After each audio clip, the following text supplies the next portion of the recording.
Hello दोस्तों, कैसे हैं आप लोग। मैं आशा करता हूं कि आप लोग बहुत अच्छे होंगे और खुश होंगे। आज आप लोगों को 10वीं क्लास का जो कि बिहार बोर्ड में 2024 में यही क्वेश्चन पेपर पूछा जाएगा। ठीक है, तो यहाँ पर देखिए क्या लिखा हुआ है कि माध्यमिक स्कूल परीक्षा यानी सेकेंडरी स्कूल एग्जामिनेशन 2024 है ना। तो अब यहाँ पे आज आप लोगों को ये जो है 2024 का क्वेश्चन पेपर आज आप लोगों को सोल्व किया जाएगा ऑब्जेक्टिव। ठीक है, चलते हैं क्वेश्चन की ओर। हमारा ये सब्जेक्ट है वो साइंस है यानी विज्ञान है, देख लीजिए आप लोग। ठीक है, ये 80 नंबर का आप लोगों को पूछा जाएगा एग्जाम में। ठीक है, ये 2 घंटा 45 मिनट का टाइम रहता है। ठीक है, अब आगे है कि आप लोग इसको अच्छी तरह से पढ़ लीजिएगा। ठीक है, देखिए अब हमारा क्वेश्चन है पहला कि गोलीय दर्पण के परावर्तक पृष्ठ की वृत्ताकार सीमा रेखा व्यास कहलाता है। क्या? गोलीय दर्पण की प्रवर्तक पृष्ठ की वृत्ताकार सीमा रेखा कहलाता है। तो हमारा क्या हो जाएगा, यानी कि हमारा हो जाएगा गोलीय दर्पण का द्वारक।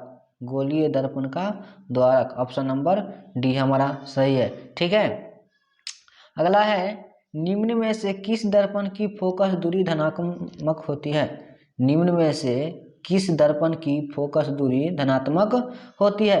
हमारा ए में उत्तल दर्पण, बी में अवतल दर्पण, सी में समतल दर्पण और डी में क्या, इनमें से कोई नहीं। तो हमारा आंसर क्या हो जाएगा, उत्तल दर्पण। याद रखें, ऑप्शन नंबर ए। ठीक है, अब है तीसरा क्वेश्चन, किसी वर्ण यानी रंग का तरंगदैर्घ्य सबसे बड़ा है। यानी कि किसी वर्ण का रंग यानी का तरंगदैर्घ्य सबसे बड़ा है। तो ए में लाल, बी में नीला, बी में पीला और सी में बैंगनी। तो हमारा क्या हो जाएगा, ए ऑप्शन नंबर सही जगह लाल। ठीक है, आगे चलेंगे। किसी वस्तु का प्रतिबिंब आंख के किस भाग पर पड़ता है। तो ए में है रेटिना, बी में है पुतली, सी में कार्निया, डी में आइरिस। तो हमारा जो है आंख का किस भाग पर प्रतिबिंब पड़ता है, तो हो जाएगा हमारा रेटिना, ऑप्शन नंबर ए। ठीक है, आगे चलते हैं।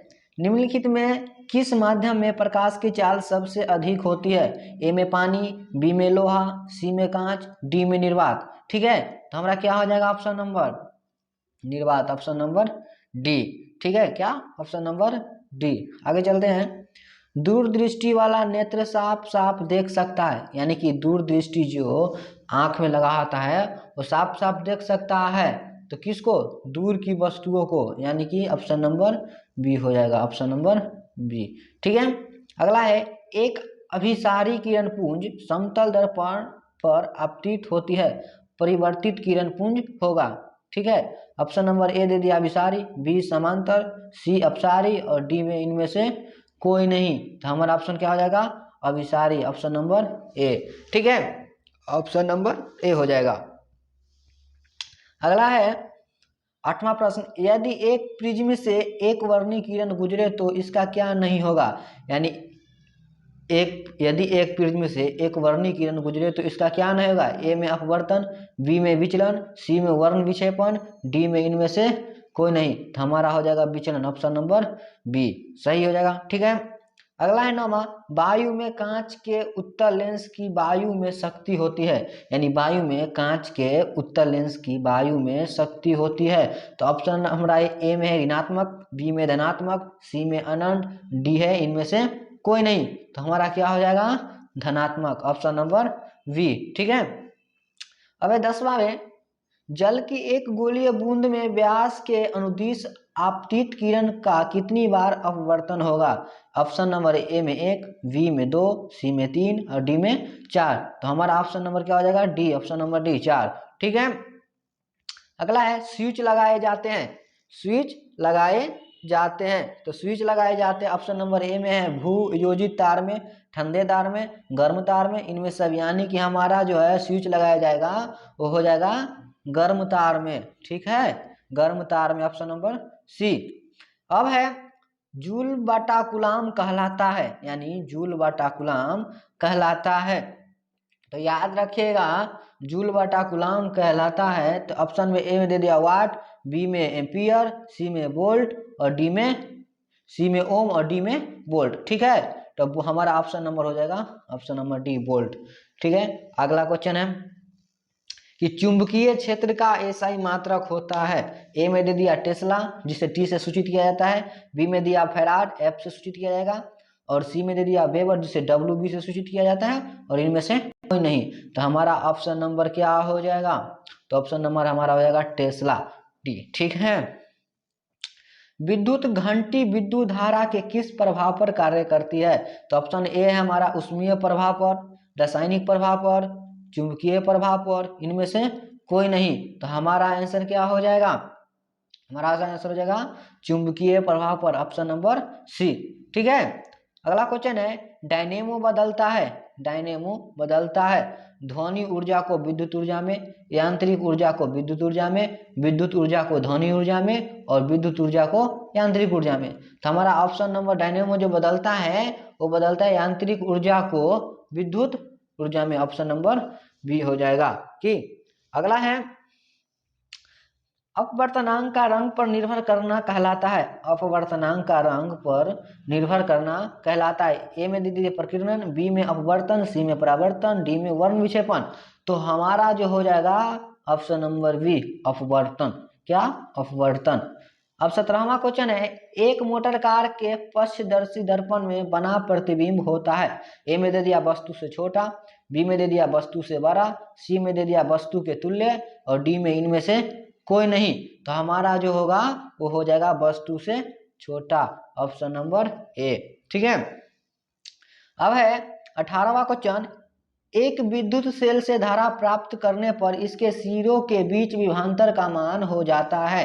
क्या एक विद्युत सेल से धारा प्राप्त करने पर इसके सिरों के बीच विभवांतर का मान हो जाता है? ए में दे दिया विद्युत वाहक बल से अधिक, बी में दे दिया विद्युत वाहक बल से दुगुना, सी में दे दिया विद्युत वाहक बल से कम और डी में दे दिया इनमें से कोई नहीं। तो हमारा ऑप्शन नंबर हो जाएगा विद्युत वाहक बल से कम, ऑप्शन नंबर सी हो जाएगा। ठीक है, अगला क्वेश्चन को चलते हैं। एक अवतल दर्पण के ध्रुव एवं फोकस के ठीक मध्य स्थित बिंब के लिए आवर्धन होगा?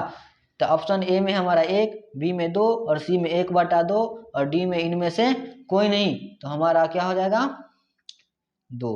ठीक है, अगला क्वेश्चन है कि जीवाश्म ईंधन के जलने से किन के ऑक्साइड उत्पन्न होते हैं? जीवाश्म ईंधन के जलने से किन के ऑक्साइड उत्पन्न होते हैं? तो ए में दे दिया सल्फर, बी में कार्बन, सी में नाइट्रोजन, डी में दे दिया इनमें से सभी। तो हमारा ऑप्शन नंबर क्या हो जाएगा? जीवाश्म के जलने पर ऑक्साइड जो उत्पन्न होता है हमारा सभी से होता है, सल्फर कार्बन नाइट्रोजन सभी से होगा। ठीक है, 21वां क्वेश्चन है वैद्युत प्रतिरोधकता का एसआई मात्रक है? वैद्युत प्रतिरोधकता का एसआई मात्रक है? ए में दे दिया ओम मीटर, बी में दे दिया ओम, सी में दे दिया ओम बटा मीटर और डी में दे दिया वोल्ट बटा मीटर। तो हमारा जो आंसर होगा वो होगा ओम मीटर। ठीक है, ऑप्शन नंबर ए। अगला है चुंबकीय फ्लक्स में परिवर्तन की दर का एसआई मात्रक है? क्या चुंबकीय फ्लक्स में परिवर्तन की दर का एसआई मात्रक है? ए में वाट, बी में जूल, सी में वेबर और डी में वोल्ट। तो हमारा ऑप्शन नंबर जो हो जाएगा वो हो जाएगा वेबर, ऑप्शन नंबर सी। क्या? Option number C weber.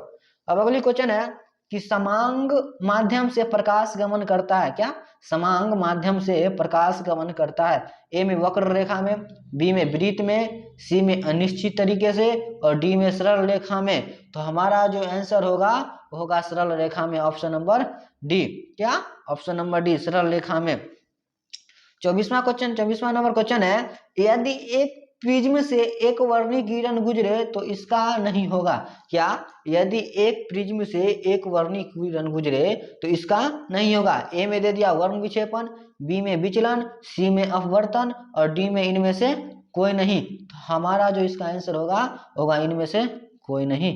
ठीक है, अब अगली क्वेश्चन है 25 नंबर प्रत्येक इलेक्ट्रॉन पर ऋणात्मक आवेश होता है 1/6 ए में गुने 10 के पावर -20 कूलम, बी में दे दिया 1/7 सॉरी 1.6 गुने 10 के पावर माइनस 18 कूलम, सी में दे दिया 1.6 गुने 10 के पावर माइनस 19 कूलम, और डी में दे दिया 1.6 गुने 10 के पावर माइनस 17 कूलम। तो हमारा जो इसका आंसर होगा वो होगा क्या, 1.6 गुने 10 के पावर माइनस 19 कूलम। याद रखिएगा 1.6 गुने 10 के power minus 19 coulomb, option number C. ठीक है, अगला क्वेश्चन है, एक घोल नीले लिटमस पत्र को लाल कर देता है। क्या, एक घोल नीले लिटमस पत्र को लाल कर देता है, घोल का पीएच क्या हो सकता है।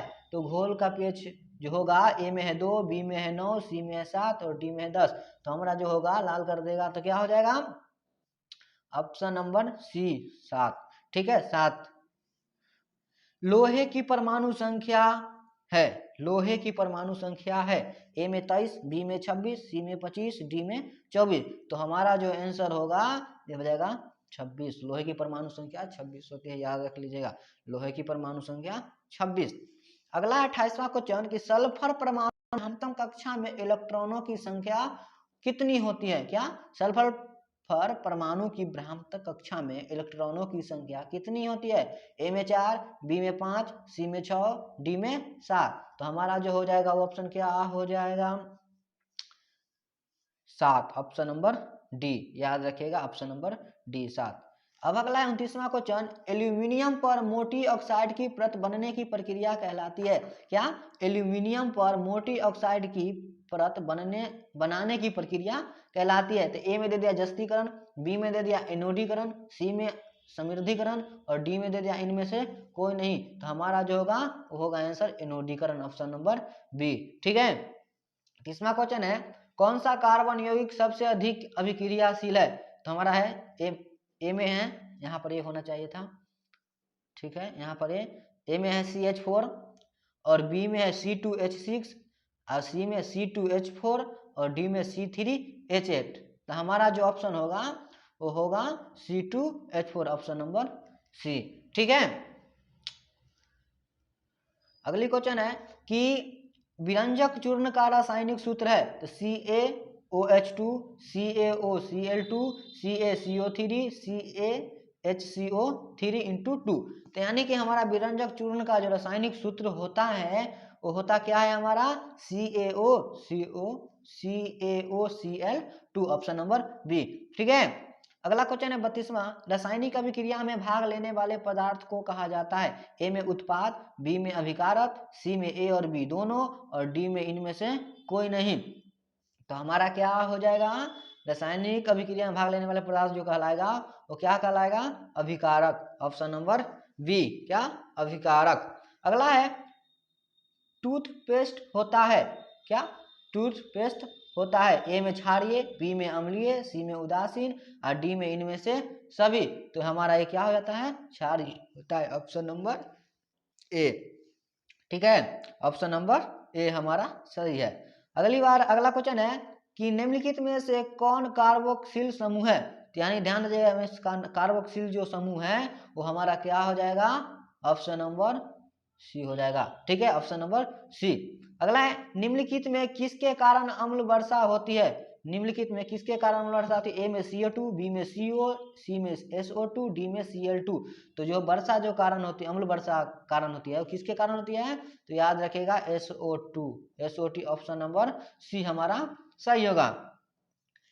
अब है 36वां क्वेश्चन, निकेल की परमाणु संख्या है। क्या, निकेल की परमाणु संख्या है। तो हमारा जो निकेल की परमाणु संख्या है, ए में 27, बी में 28, सी में 29, डी में 30। तो निकेल की परमाणु संख्या हमारा जो होगा क्या हो जाएगा, 28 हो जाएगा, याद रखिएगा अच्छी तरह से। ठीक है, अब है 37वां क्वेश्चन, एक जांच प्रणाली में लिए गए विलयन में एक लोहे की कील को डुबाया गया। क्या, एक जांच प्रणाली में लिए गए विलयन में एक लोहे की कील को डुबाया गया। आधे घंटे बाद यह देखा गया कि विलयन का रंग परिवर्तित हो चुका है। उस जांच प्रणाली में विलयन था क्या, ए में ZnSO4, बी में CuSO4, सी में FeSO4 और डी में Al2SO4 × 3। तो हमारा जो ऑप्शन नंबर होगा क्या हो जाएगा, ये इसका आंसर होगा CuSO4, CuSO4, option number B. ठीक है, अगला है और तीसरा क्वेश्चन, एथेनॉल को सांद्र H2SO4 के साथ गर्म करने पर निम्नलिखित में कौन सी गैस बनती है? ए में C2H6, बी में CH4, सी में C2H2 और डी में दे दिया C2H4। तो हमारा जो इसका आंसर होगा वो क्या होगा? C2H4, option number D, option number D हो जाएगा। ठीक है, अब है 39वां क्वेश्चन कि हीरा निम्नलिखित में किस तत्व का अपरूप है? हीरा निम्नलिखित में किस तत्व का अपरूप है? तो क्या हो जाएगा हमारा?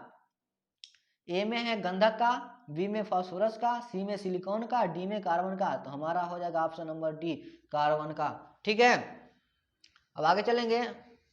1 ग्राम सोने से कितना लंबा तार बनाया जा सकता है? तो ए में 2 मीटर, बी में 5 मीटर, सी में 0.5 किलोमीटर और डी में 2 किलोमीटर। तो हमारा जो 1 ग्राम सोने से कितना लंबा तार बनाया जा सकता है? तो तार बनाया जा सकता है 2 किलोमीटर। ठीक है, 2 किलोमीटर तक, याद रखिएगा। अगला है, निम्नांकित यौगिकों में कौन जल में विलय है? निम्नांकित यौगिकों में कौन जल में विलय है? ए में दे दिया बेंजीन, बी में मीथेन, सी में ग्लूकोज और डी में दे दिया कार्बन डाइऑक्साइड। तो हमारा जो ऑप्शन होगा वो होगा ग्लूकोज। ठीक है, ऑप्शन नंबर सी। अब 42वां क्वेश्चन है, निम्नांकित में कौन अम्लगम है? Cu से Zn, Pb से Sn, Cu से Sn और Na से Hg। तो हमारा जो ऑप्शन होगा, आंसर होगा वो हो जाएगा Na से Hg।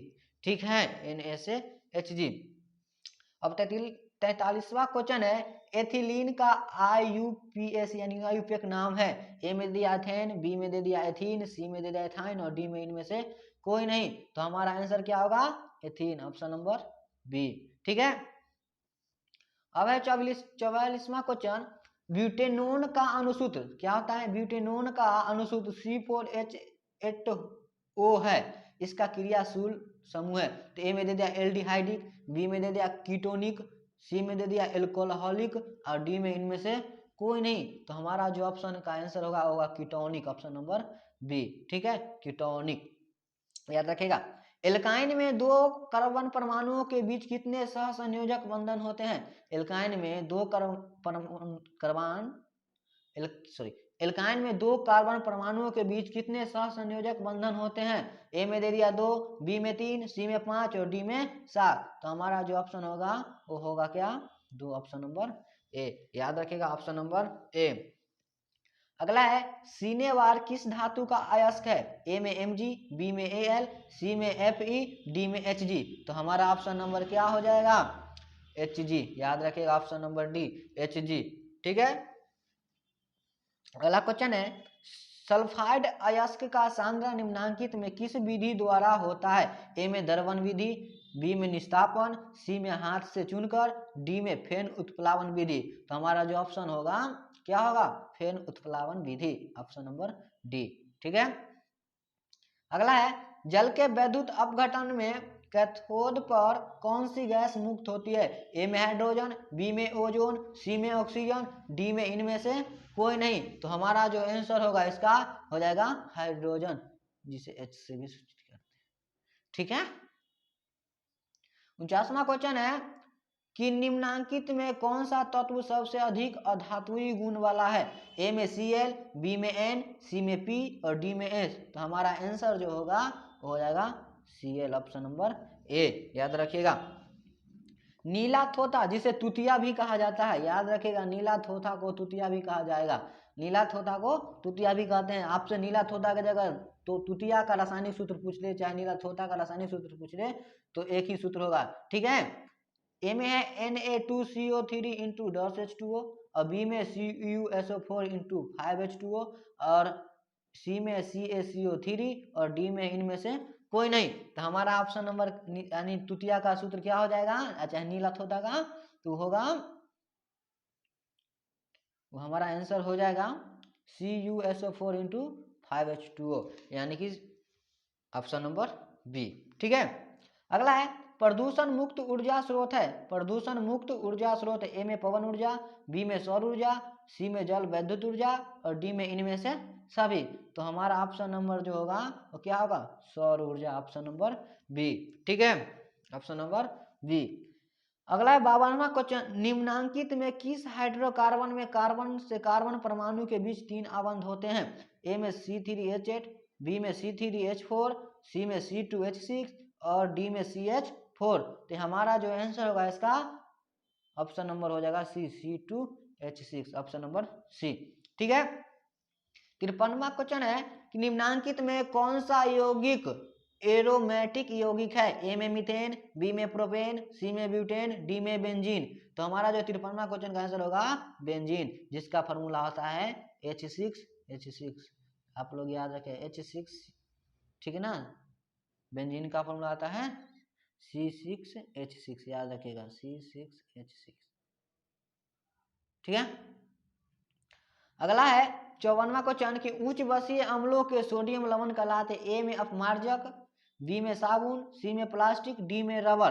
तो हमारा जो 54वां का आंसर हो जाएगा वो हो जाएगा क्या? साबुन, ऑप्शन नंबर बी, साबुन, याद रखेगा। एक कक्षा में इलेक्ट्रॉनों की अधिकतम संख्या होती है n², ए में, बी में n²/2 और सी में 2n² और डी में n²+1। तो हमारा ऑप्शन नंबर क्या हो जाएगा? ऑप्शन नंबर हमारा हो जाएगा 2n², ऑप्शन नंबर सी। ठीक है। अगला है 56वां क्वेश्चन कि साइटोन का आकार होता है? ए में ताराकार, बी में गोलाकार, सी में त्रिभुजाकार, डी में इनमें से कोई नहीं। तो हमारा ऑप्शन नंबर क्या हो जाएगा? त्रिभुजाकार, ऑप्शन नंबर सी। अगला है 57वां क्वेश्चन है निम्नांकित में कौन एक पादप हार्मोन नहीं है? ए में दे दिया ऑक्सीटोसिन, बी में दे दिया एथिलीन, सी में दे दिया साइटोकाइनिन, डी में दे दिया ऑक्सिन। तो हमारा जो होगा इस क्वेश्चन का आंसर जो होगा वो क्या हो जाएगा? ऑक्सिन, याद रखेगा, ऑप्शन नंबर डी, ऑक्सिन। ठीक है। अगला है यूरिया रक्त में कहाँ प्रवेश करता है? यूरिया रक्त में कहाँ प्रवेश करता है? ए में श्वासनलिका, बी में यकृत, सी में वृक्क, डी में फेफड़ा। तो प्रवेश करता है तो याद रखिएगा वो करता है यकृत में, option number B, option number B. ठीक है। 59वां क्वेश्चन है निम्नलिखित में कौन किसी पारिस्थितिकी तंत्र का एक जैव घटक हो सकता है? ए में तापमान, बी में कवक, सी में वायु, डी में मृदा। तो ऑप्शन याद रखेगा इसका आंसर जो होगा वो होगा कवक, option number B, option number B हो जाएगा। ठीक है। अब है नर युग्मक तथा मादा युग्मक के संयोजन से बनता है क्या? नर युग्मक तथा मादा युग्मक के संयोजन से बनता है? ए में बीज, बी में जाइगोट, सी में शुक्राणु, डी में अंडाणु।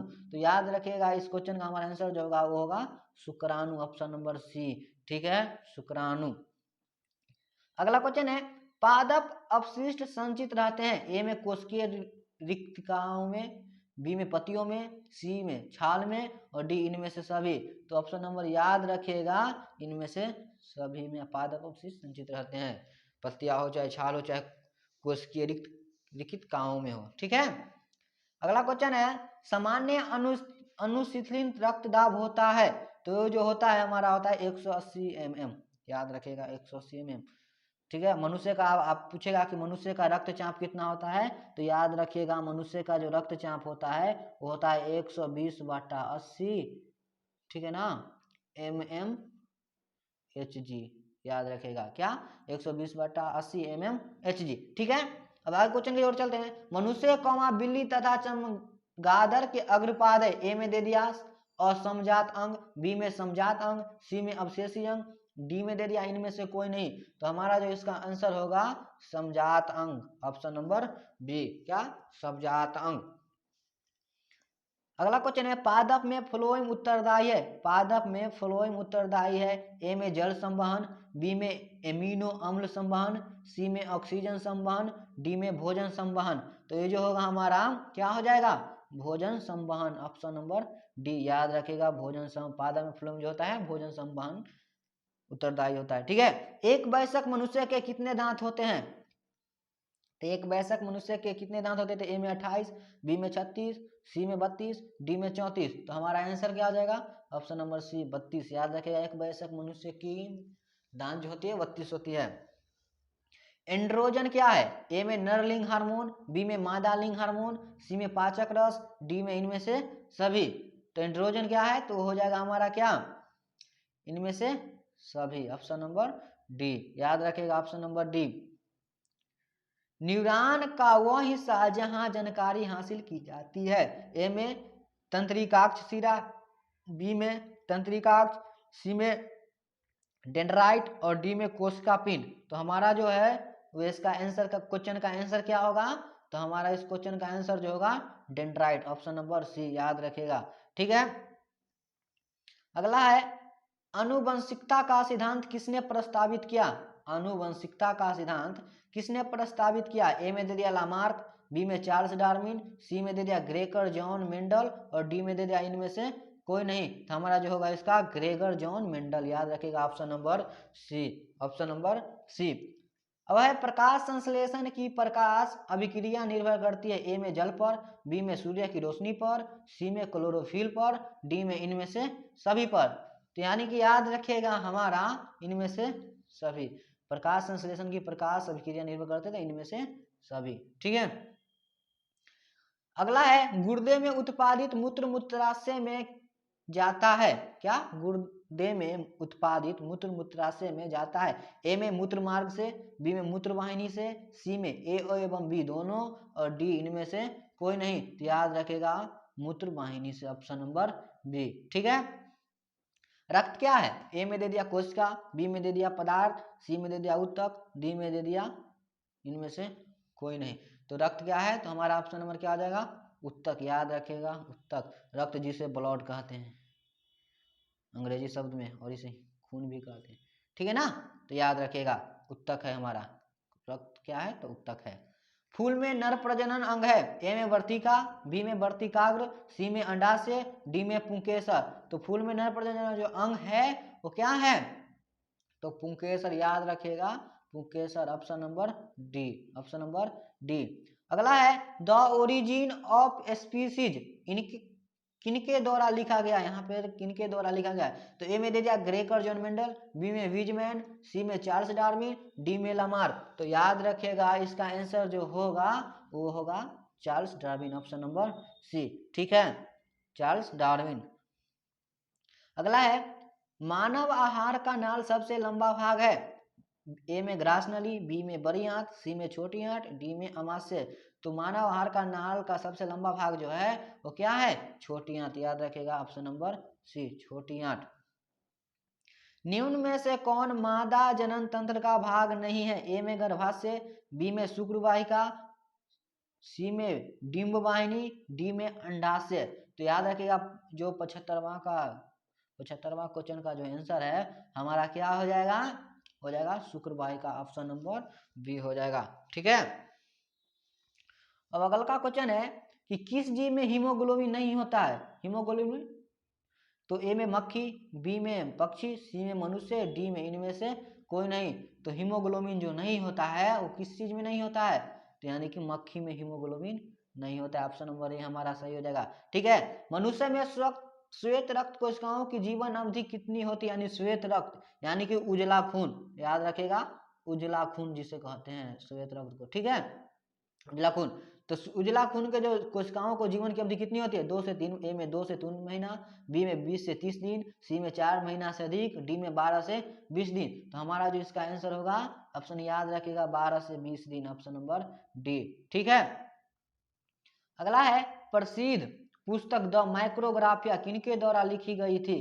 तो ए में रॉबर्टसन, बी में डार्विन, सी में रॉबर्ट हुक, डी में ब्राउन। तो इसका आंसर जो हो जाएगा हमारा रॉबर्ट हुक, याद रखेगा ऑप्शन नंबर सी। ठीक है, अब अगला क्वेश्चन है कि पौधों और पशुओं की कोशिकाओं का वैज्ञानिक अध्ययन क्या कहलाता है। ए में कोशिका विज्ञान, बी में उत्तक विज्ञान, सी में आनुवंशिकी और डी में साइटोजेनेटिक्स। तो याद रखिएगा इस क्वेश्चन का जो आंसर होगा वो होगा कोशिका विज्ञान, ऑप्शन नंबर ए।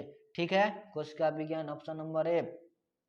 अब है 80वां क्वेश्चन की पौधों में भोजन किस रूप में जमा होता है। ए में ग्लूकोज, बी में स्टार्च, सी में प्रोटीन, डी में फैटी एसिड। तो हमारा याद रखेगा स्टार्च में होता है। ठीक है, अब आप लोग ध्यान दीजिए यहाँ पे 80 में से आप लोग को 80 टक रहेगा, आप लोग अच्छी तरह से इसको याद कर लेंगे। ठीक है, आप लोग अच्छी तरह से याद करिए। ठीक है, अब जो देखिए यहाँ पे अब है लघु उत्तरीय प्रश्न, यहाँ ध्यान दीजिए लघु उत्तरीय प्रश्न। हमारा क्या कह रहा है यहाँ पे कि प्रश्न संख्या 1 से 8 तक लघु उत्तरीय है, इनमें से किन्हीं 4 प्रश्नों के उत्तर दे, प्रत्येक प्रश्न 2 अंक के लिए निर्धारित है।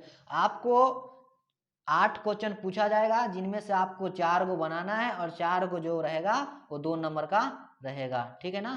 तो 4 दूना 8 हो गया, ठीक है। पहला क्वेश्चन हमारा क्या है कि सूर्य के प्रकाश के उन 2 घटकों के नाम लिखे जो हमें दिखाई नहीं देती है, ठीक है। आप लोग अच्छी तरह से इसको याद कर लेंगे। अब दूसरा क्वेश्चन है वैद्युत चुंबकीय प्रेरण से आप क्या समझते हैं, क्या वैद्युत चुंबकीय प्रेरण से आप क्या समझते हैं, इसको आप भी अच्छी तरह से याद कर लेंगे, ठीक है। तीसरा है नाभिकीय संलयन क्या है, नाभिकीय संलयन क्या है, तीसरा क्वेश्चन, तो ये आपको ये अच्छी तरह से याद कर लेंगे। चौथा क्वेश्चन है उत्तल लेंस एवं अवतल लेंस में अंतर स्पष्ट करें, उत्तल लेंस एवं अवतल लेंस में अंतर स्पष्ट करें, चौथा क्वेश्चन भी याद कर लीजिएगा। पांचवा है आंख की समंजन क्षमता से क्या तात्पर्य है, आंख की समंजन क्षमता से क्या तात्पर्य है, इसको भी आप अच्छी तरह से याद कर लेंगे, ठीक है। अब अगला है बायोगैस संयंत्र क्या है, बायोगैस संयंत्र क्या है, तो आप अच्छे तरह से इसको भी याद कर लीजिए, ठीक है।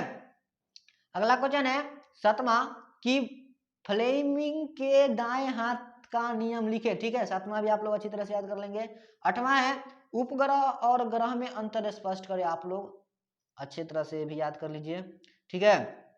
अब चलते हैं दीर्घ उत्तरीय प्रश्न में, ठीक है। प्रश्न संख्या 9 और 10 दीर्घ उत्तरीय है, इनमें से किन्हीं एक का उत्तर दे, प्रत्येक प्रश्न के लिए 6 अंक निर्धारित है। आप लोगों को एक दीर्घीय उत्तरीय प्रश्न पूछा जाएगा, ठीक है, 2 पूछा जाएगा जिनमें से आप लोगों को एक बनाइएगा तो 6 नंबर मिलेगा, ठीक है, 6 नंबर मिलेगा, ठीक है। तो क्वेश्चन क्या है कि एक अवतल लेंस की फोकस दूरी कैसे निकालेंगे, एक अवतल लेंस की फोकस दूरी कैसे निकालेंगे, आप लोग इसको अच्छी तरह से याद कर लेंगे, पक्का 6 नंबर मिल जाएगा, ठीक है। अब 10वां क्वेश्चन है विद्युत मोटर क्या है, इसके सिद्धांत और क्रिया का सचित्र वर्णन करें, ये भी आप लोग याद कर लीजिएगा। आप ये दोनों में से आप कोनो अच्छी तरह से बना देंगे तो आपको 6 नंबर मिल जाएगा, ठीक है। अब है रसायन शास्त्र में चलते हैं, ठीक है।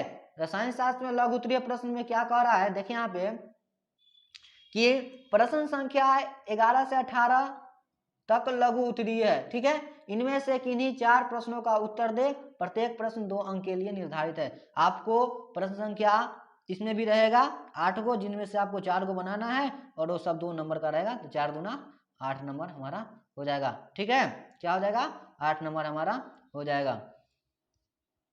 तो क्वेश्चन है कि रोटी और केक को फुलाने में बेकिंग पाउडर का उपयोग क्यों किया जाता है, ठीक है। अब रोटी और केक को फुलाने में बेकिंग पाउडर का उपयोग क्यों किया जाता है, तो आप लोग इसको अच्छी तरह से याद कर लेंगे, ठीक है। अगला है 12वां क्वेश्चन आधुनिक आवर्त नियम क्या है, तो आपको इसको भी अच्छी तरह से याद कर लेना पड़ेगा, ठीक है। और 13 में लोहे को जंग लगने से किस प्रकार बचाया जाता है, तो आप लोग सबसे वीवीआई क्वेश्चन है, आप लोग अच्छी तरह से फिर से अच्छी तरह से बार बार पढ़िए इसको, ठीक है। अब है 14वां संयोजकता से आप क्या समझते हैं, ऑक्सीजन की संयोजकता लिखे, आप लोग इसको भी अच्छी तरह से पढ़ लेंगे। 15 है सूचक क्या है, एक सूचक का नाम लिखे, आपको भी अच्छी तरह से पढ़ना पड़ेगा, ठीक है। 16वां है अम्ल के विलयन को तनु करने पर H3O+ का सांद्रण कैसे परिवर्तित होता है, तो आपको इसको भी अच्छी तरह से पढ़ लीजिए, ठीक है ना, पढ़ेगा तभी तो अच्छा रिजल्ट रहेगा। अगला है आवर्त सारणी में उत्कृष्ट गैसों को अलग समूह में क्यों रखा गया है, तो आपको अच्छी तरह से पढ़ लीजिए। अब है 18वां समजातीय श्रेणी से आप क्या समझते हैं, तो अब इसको भी अच्छी तरह से पढ़ लेंगे, ठीक है। अब चलते हैं दीर्घ उत्तरीय प्रश्न में, दीर्घ उत्तरीय प्रश्न में जो प्रश्न संख्या 19 और 20 दीर्घ उत्तरीय है, इनमें से किसी एक का उत्तर दे, प्रत्येक प्रश्न के लिए 5 अंक निर्धारित है, जो कि आप लोग को रसायन शास्त्र में 5 ही नंबर मिलेगा। आप लोग एगो 2 क्वेश्चन पूछा जाएगा जिनमें से आपको एक बनाना है, वो क्वेश्चन क्या है देखते हैं। जो क्वेश्चन है रासायनिक गुणधर्मों के आधार पर धातुओं एवं अधातुओं में भी भेद करे, तो आप इसको अच्छी तरह से याद कर लेंगे, ठीक है। अब है 20वां की मिश्र धातु किसे कहते हैं, इसके 2 उदाहरण दे, मिश्र धातु के 3 उपयोगों का वर्णन करे, आपको इसको भी अच्छी तरह से पढ़ना पड़ेगा, ठीक है। अब है जीव विज्ञान बायोलॉजी, याद रखिएगा जीव विज्ञान बायोलॉजी लघु उत्तरीय प्रश्न क्या है क्वेश्चन में कि प्रश्न संख्या 21 से 28 तक लघु उत्तरीय है, ठीक है, इनमें से 4 प्रश्नों का उत्तर देना अनिवार्य होगा, प्रत्येक प्रश्न 2 के लिए निर्धारित है। तो आपको भी इसमें 8 क्वेश्चन आप लोग को दिया रहेगा, जिनमें से आपको 4 को बनाना है और वो सब 2 नंबर का रहेगा, यानी 4 दूना 8, ठीक है। क्वेश्चन है तंत्रिका तंत्र के कार्य को बताए। क्या? तंत्रिका तंत्र के कार्य को बताए, आपको अच्छी तरह से पढ़ लेना है। ठीक है, अगला है कि अपरा का क्या कार्य है, अपरा का क्या कार्य है, तो आपको भी अच्छी तरह से पढ़ लेना है। अगला है पुष्प नसबंदी की परिभाषा दे, आपको ये भी अच्छी तरह से पढ़ लेना है। ठीक है, अगला है स्वयंपोषी तथा विषमपोषी पोषण में क्या अंतर है, आपको इसको भी अच्छी तरह से पढ़ लेना है। अब 25वां है आयोडीन की कमी से होने वाली बीमारियों का संक्षिप्त वर्णन करें, इसको भी आप लोगों को अच्छी तरह से पढ़ लेना है। अब है 26वां आहार श्रृंखला क्या है, उदाहरण दे, तो आप लोग को इसको भी अच्छी तरह से पढ़ लेना है। ठीक है, अगला है 27वां स्वाद कलिकाएं क्या है, तो आपको इसको भी अच्छी तरह से पढ़ लीजिए। और हीमोग्लोबिन का महत्व क्या है, तो आप इसको भी अच्छी तरह से याद कर लेंगे। ठीक है, अब है दीर्घ उत्तरीय प्रश्न। अब दीर्घ उत्तरीय प्रश्न में चलते हैं। ठीक है ना, दीर्घ उत्तरीय प्रश्न में प्रश्न संख्या 29 से 30 दीर्घ उत्तरीय है, इनमें से किसी एक आप लोगों को 2 क्वेश्चन दे रहेगा 29 और 30वां, और जिनमें से आपको एक उत्तर देना है और 5 नंबर का रहेगा। ठीक है, वो क्वेश्चन क्या है देखिए, यहाँ से गौर से देखिए कि व्याख्या करें कि प्रकाश संश्लेषण के लिए क्लोरोफिल आवश्यक है। व्याख्या करें कि प्रकाश संश्लेषण के लिए क्लोरोफिल आवश्यक है, ये अच्छी तरह से आप याद कर लीजिए। और तीसरा है जनसंख्या नियंत्रण की विभिन्न विधियों का वर्णन करें। ठीक है, तो आपको अच्छी तरह से समझ में आ गया होगा, मैं ऐसा करता हूँ कि आप लोग को अच्छी तरह समझ में आ गया होगा। और समझ में आ गया होगा तो वीडियो को लाइक करिए, शेयर करिए और सब्सक्राइब करिए, ताकि हम नए नए वीडियो बना के लाए आप लोगों के लिए। ठीक है ना, इतना मेहनत करते हैं, आप लोग सब्सक्राइब नहीं करते, ऐसे देख के चले जाते हैं। आप लोग सब्सक्राइब करिएगा तभी तो हमारा काम करने में मन लगेगा। ठीक है, तो आप लोग सब्सक्राइब करिए और शेयर भी कर दीजिए।